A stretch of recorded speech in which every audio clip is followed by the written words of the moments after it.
If you give them out after the approval process is attained, you want to make sure that people can feel very comfortable in being honest and forthright in how they answer the surveys. One technique for that is don't make the surveys where people have to literally write answers, make them numerical, because some people hesitate to being totally candid in filling out a survey about integrity or corruption or ethics, because they think that they'll reap some kind of negative consequence if they tell the truth. So if you make the confidential survey numerical, then that wipes away that fear. Secondly, if it's going to be a written form confidential survey as opposed to a website survey that someone can take online, you want to make sure that you hand an envelope out to the person so that they can fill out the survey. Instructions, a cover sheet, if you will plainly say, don't identify any person, don't identify yourself. It's numerical on purpose, so you can feel very comfortable about being totally honest. Put the survey in an envelope and seal it, and then deposit it where the instructions say. The third way of doing a needs assessment is to analyze the facts, the records that most law enforcement agencies sit on year after year, decade after decade, and don't reap the benefit of identifying patterns.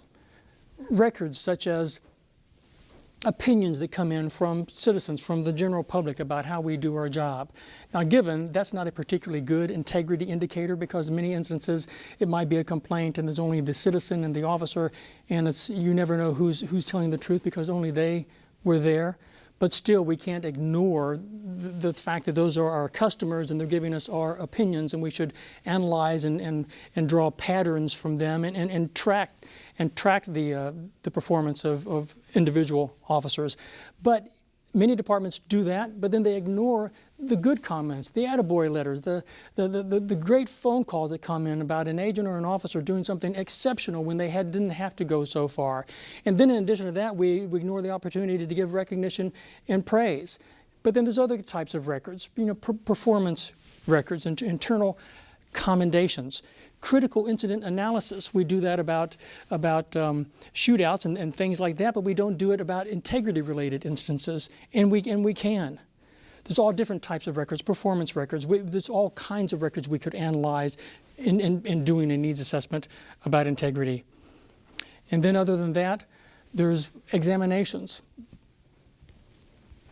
Beyond the academy setting, when you're doing training on ethics and integrity, identifying by examinations questions that virtually everybody missed, so that you can improve your training by focusing on the topics that everybody missed questions on, and identifying patterns about that. And then another area, poor promotions and transfers. Coming back to the fact that the best predictor of future behavior is always past performance. In many law enforcement entities, there's no standardized process for promotions, just like there's no standardized process for discipline or progressive discipline. And to make matters worse, sometimes we have a process for promotions or transfers or discipline in writing, and then we don't follow it. Promotions is one of the major areas of disgruntlement, of anger and frustration among employees. And if that's the case in your organization, one of the options that you have that many people never take, that would win over a lot of employees in the sense of the negative attitudes, is the option of having an ad hoc, a temporary committee actually do a needs assessment to see if promotions are following the written guidelines, to see if progressive discipline really is following the mandates that are in writing about how discipline is not only to be investigated, but then carried out. Another area that we need to focus on and implement solutions to, policies. For all of us to take an honest look at the types of policies in writing, general orders, rules and regulations, standard operating procedures that relate to integrity. I just mentioned discipline, promotions, transfers. Do we have written policies? Are they followed consistently? Have employees been educated? In most law enforcement agencies, you know who answers most of the questions about what a general order says or a written policy says about a particular subject?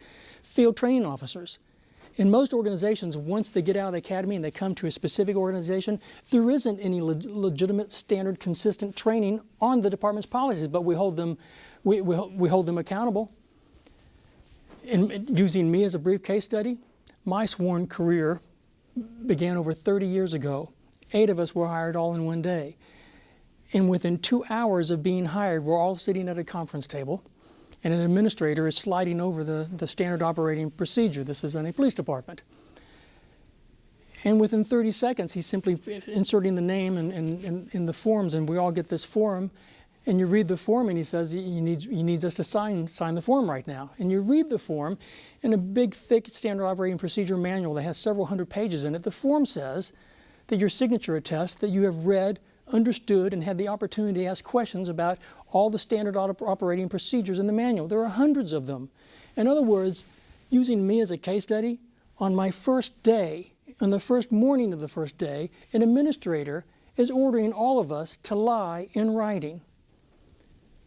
Talk about integrity, and talk about losing respect for the leadership of the organization on the first day you're sworn in. And it wasn't a secret, of course, about why that administrator was asking us all to lie in writing. Virtually all problems related to integrity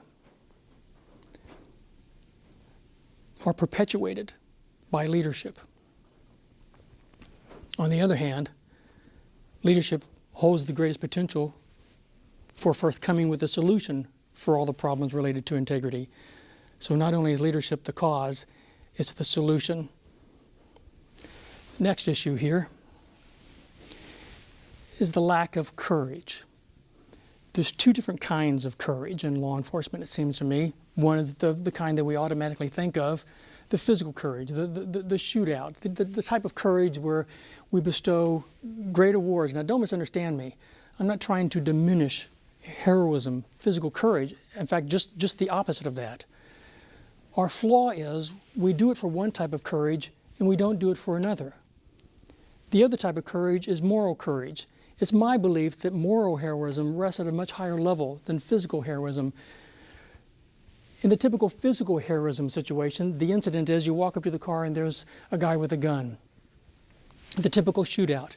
The last statistic that I ever read said the entire shootout, the national average, is that it's totally over with within 3 seconds. But with moral heroism, many times it's not quick. With physical heroism, you're reacting for the most part on the skill, the abilities of those who trained you, because of the lack of oxygen going to your brain, and it becomes surreal. We are totally dependent upon what's been anchored into a long-term memory with a shootout situation. But with moral heroism, deciding about whether or not to be a whistleblower, deciding whether or not to confront a bad guy who you know is acting like a cancer and infecting other good people, deciding whether or not you're going, the phrase "kill the messenger" is going to be aimed at you if you come forward and stop what's going on. You know the consequences. You know how devastating the code of silence can be in law enforcement. You know the potential for not having a backup in the future. You know what it's like to be ostracized and be an outcast. That's true guts. That's true courage.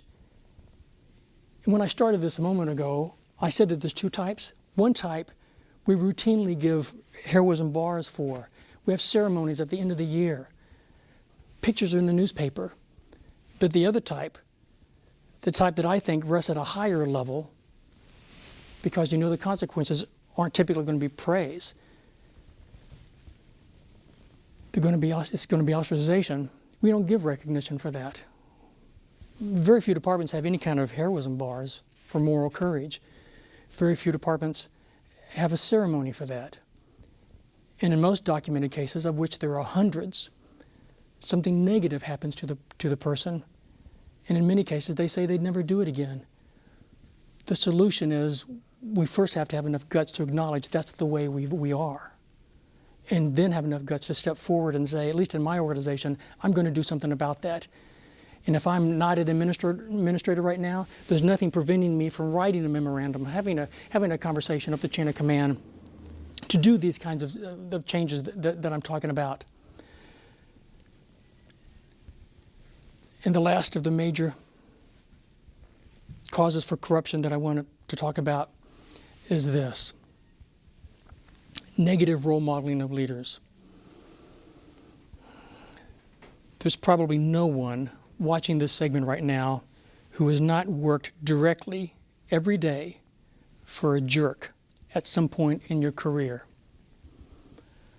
A leader who's rationalized it's okay to lead by fear and probably convince himself or herself that leading by fear is okay because people are going to do the job. They're going to get it done. They're not going to goof off. They're not going to be lazy. They're not going to be apathetic. And that's why I'm going to lead by fear. Well, think back to when that was happening to you. Think back about how pitiful your life was because of that person. And I'm talking about directly reporting to someone who was demeaning, who was ridiculing, someone who you can't remember ever, or at least it's been years since you ever heard a kind word. Just jabs and criticisms and ugly comments. And the person I'm talking about has probably been promoted more than once. Even though some people just appointed as line supervisors out of their own insecurity and lack of confidence, they lead by fear. And the reason why at that level they do that is because then it virtually shuts down any questions. And the last thing they want is a question about why they're doing what they're doing because they're not sure why they gave that order. So that stops the questions. That's why immediate new line supervisors lead by fear. But here's a worse kind.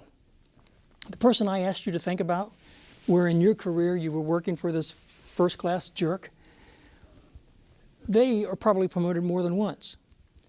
At one point, years ago, they were that line supervisor, and they found out that being conniving, being manipulative, backstabbing, having hidden agendas that are always self-serving, brown-nosing, sucking up, all the phrases that we have for that because it's so widespread, that it works.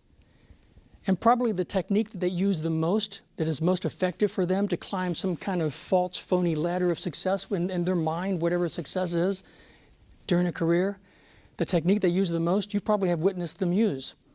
And it's this. You've probably, the person you're thinking of right now, you've probably witnessed them degrading, ridiculing, and demeaning somebody intentionally. And if you can picture that in your mind's eye right now, their face, they were enjoying it. And when I say that's the tool they use the most and it's the most effective, it's because these people who have never achieved something legitimately in life, their ego is so warped that the only thing they can feel good because they know, even if they're an administrator that's never been legitimate, they haven't been promoted because they're just simply a good, honest, decent leader. They've been promoted because of the conniving, the backstabbing, the hidden agendas, stabbing people in the back. So their ego needs anything to make them feel good. And what they found is, if they can make somebody else feel inferior, then they feel superior. And at this point in the career, after being that classic jerk year after year, and sometimes more than one decade, they're desperate to feel good about themselves. And they always have to feel superior. Well, it's one thing to talk about reality and the way it is, and the connection between these people and integrity is, many times I'll go into an organization and I'm tasked with doing a needs assessment about why a scandal began. Those people are always there. Because the primary reason that misconduct happens is rationalizing our own misconduct because we're so bitter and hateful, because we feel like such a victim, because we're so angry and frustrated. Many times working for that type of person is what's made us so it's made us into the person we used to despise. The solution is this. I wish that I could think of a word that's better fitting than the word I'm about to say, but I've given up on trying to find a word that's more accurate. For the person that we're talking about, the classic jerk type of a leader, the leader who leads by fear, doesn't everybody report to somebody? The word I don't like to say, but it's the word that fits the best is cowardice. If that person's an administrator, that person always reports to somebody else. Sometimes it's a group of people. But it's not like anybody in the organization didn't know that was going on.